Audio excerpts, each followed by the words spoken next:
What's up guys, Spin Firearms here, and today we're going to be talking about a little bit more budget-oriented handguns, right? A little bit more friendly on the wallet.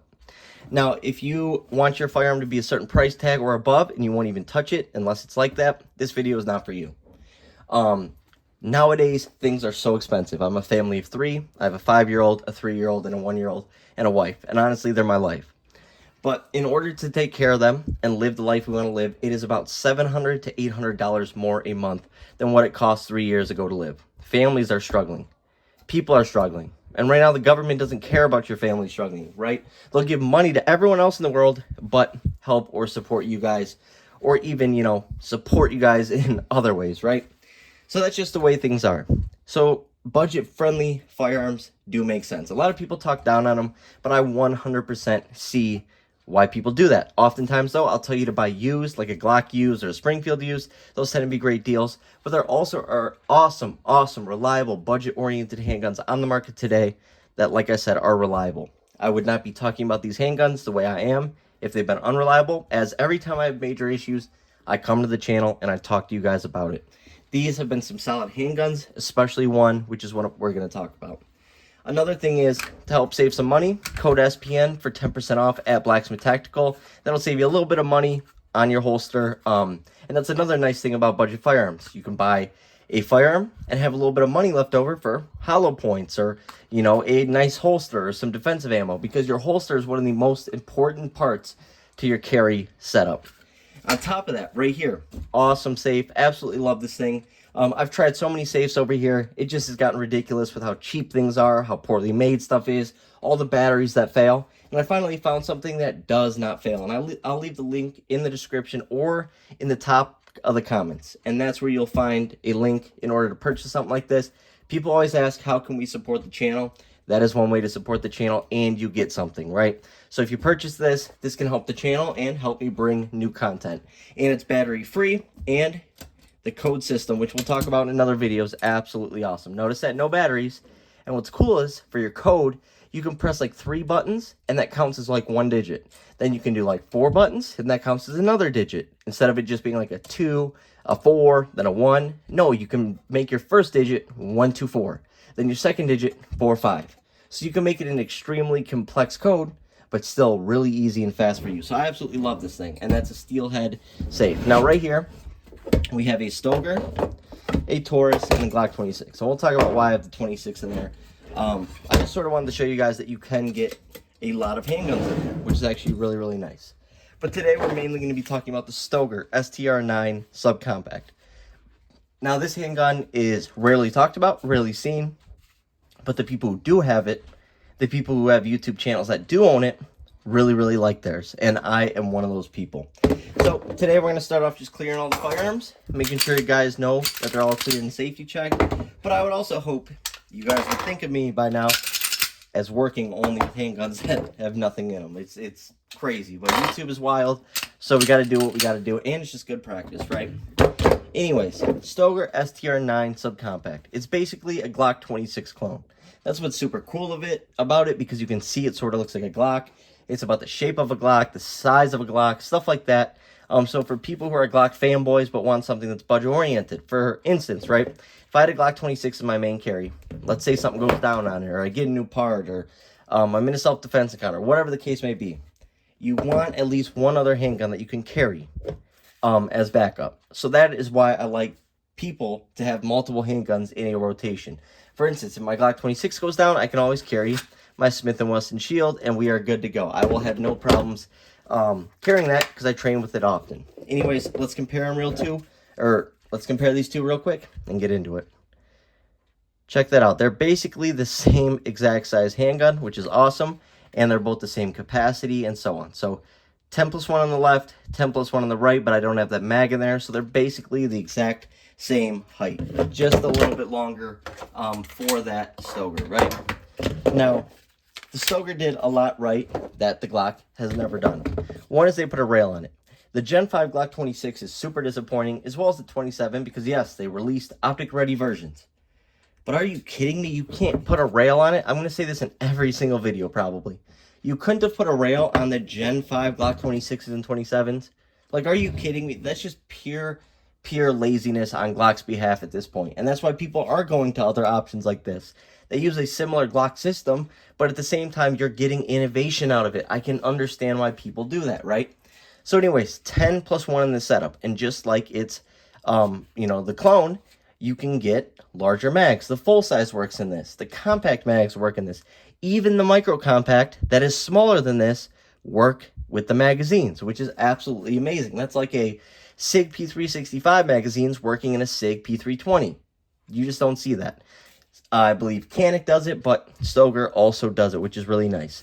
They have awesome forward serrations, rear serrations, and honestly, I'm very impressed by the finish, the way it's held up since I've owned this handgun. As we've put it through its paces, shot it through its rounds, and it's ran great.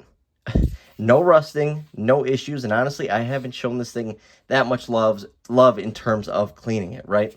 Anyways, 3-dot white sights, which are fine. They're not my ideal sight picture. Obviously, I always swap them out to something else, but what's nice is it, is metal. Unlike Glock sights, they are metal. So you can keep these on here. They'll work just fine, unless you want to swap them out later down the line, but they work just fine. They're not going to get destroyed like a Glock sight. I've probably ruined 3 or 4 Glock sights from dropping my Glock, training, and you're going to say, why'd you drop your Glock? Well, when you train, you make mistakes, and that's the best part about having a Glock. You don't have to worry about it going off. Anyways, came with a rail, unlike Glock, takes down just like a Glock. So if you understand how to take a Glock down, clean a Glock, maintain a Glock, this is great for you. Because it's very, very easy, and that's one of the benefits of the Glocks, is in order to clean your firearm, it's not going to take, 30 minutes for an extreme deep clean. You're not going to be taking apart an FCU, every little part in spring, and having to take care of it. You just don't. It is what it is. The FCU is genius, but so is Glock. Then on top of that, they give you awesome ergonomics. They give you a deep undercut, which you don't really get for Glock, and you do, but it's just not sized right. It's just way too small for the average finger. Therefore, having the Stoeger, this big undercut, is huge. Also, a nice big trigger guard. If you live somewhere where it gets cold in the winter, I always mention this because we have a lot of people who do live in a place that gets cold, or a place that, snows, or whatever the case may be, where you need gloves. So oftentimes I'll be carrying the gloves because it gets down in -50 where I'm from with the wind chill at some point where you have to wear gloves. So having a firearm that a glove finger can fit in that trigger guard is huge, and I love it on the Stoeger. It feels great. Next up, awesome texturing. I wish they would have gone here and here with it. They didn't do it. It is what it is, but I wish they could have given it a little bit more texturing, but the texturing it did get is great. It's way better than a stock Glock. As you see, all my Glocks get some sort of grip tape or stippling from my buddy Aaron. But absolutely love this stuff. It's pretty solid. These little pyramids are decent. This little grip tape is decent.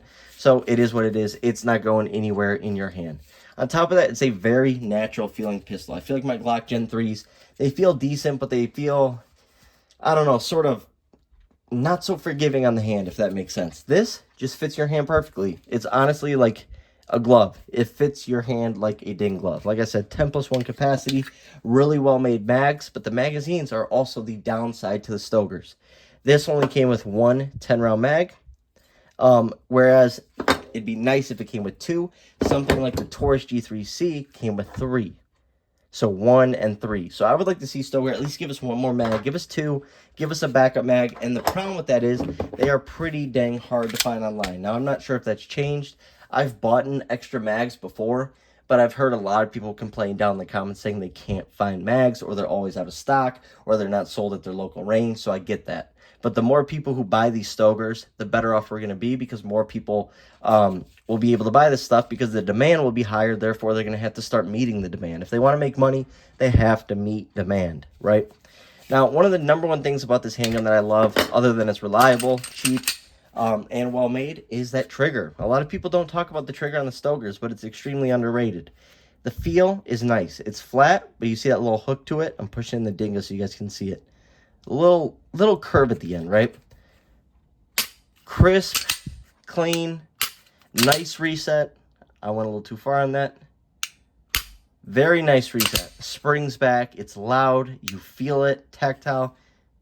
I mean, you do not move at all. And then first trigger, I mean, it's sort of Glockish, but a cleaner Glock trigger, if that makes sense. It's cleaner, crispier, maybe about a ½ pound lighter than your average double stack Glock trigger, but still solid as can be. Next to it, I'll show you a Taurus G3C. Now, I love the G3C. It's a great handgun. But this was the best budget subcompact on the market, but it has lost its place. The Stoeger, in my opinion, is a better handgun, better made, and so on. And I believe Stoeger is owned by Benelli, and they have ties to Beretta and all sorts of stuff. So you're getting a good quality handgun made in a good quality factory with good machining. Whereas Taurus back in the day was an absolute disaster for the complete opposite. They basically had a terrible firearm manufacturing environment, right? But the Taurus G3C is great. 10+1, we'll compare it real quick just to show you what it's overtaking. You can see where it gets the extra 2 rounds. This take Glock sights. I wish the Stoeger would use Glock sights. It's the one thing that I also would add. Use Glock sights. Give us every option for a sight picture in the world. That would be dang near perfect. But this thing shoots flatter than the Taurus G3C.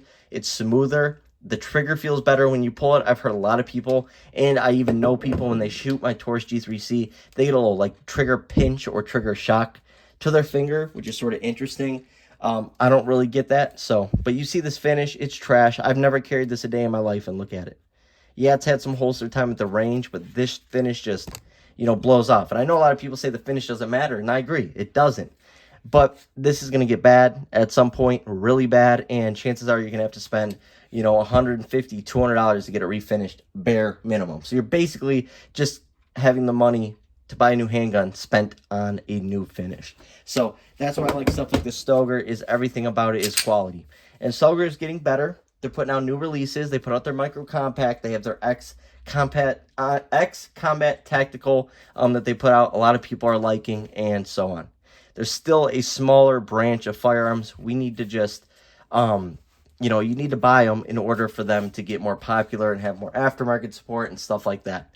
They're big in shotguns and long guns and stuff like that. But in terms of pistols, they're still starting up. They're still getting there, right? But they are doing a great, great job with their releases. I absolutely love the Stoeger STR9 Subcompact. I actually prefer it over the Micro Compact. I prefer it over the Compact itself. This is my favorite Stoeger pistol, and I do not carry it, but that's because I have stuff that I trust a little bit more and like a little better. But would I carry this? Of course I would. It's given me no problems with any hollow points. I've ran HSTs, Civil Liberty Defense, and gold dots out of this. Not a single problem.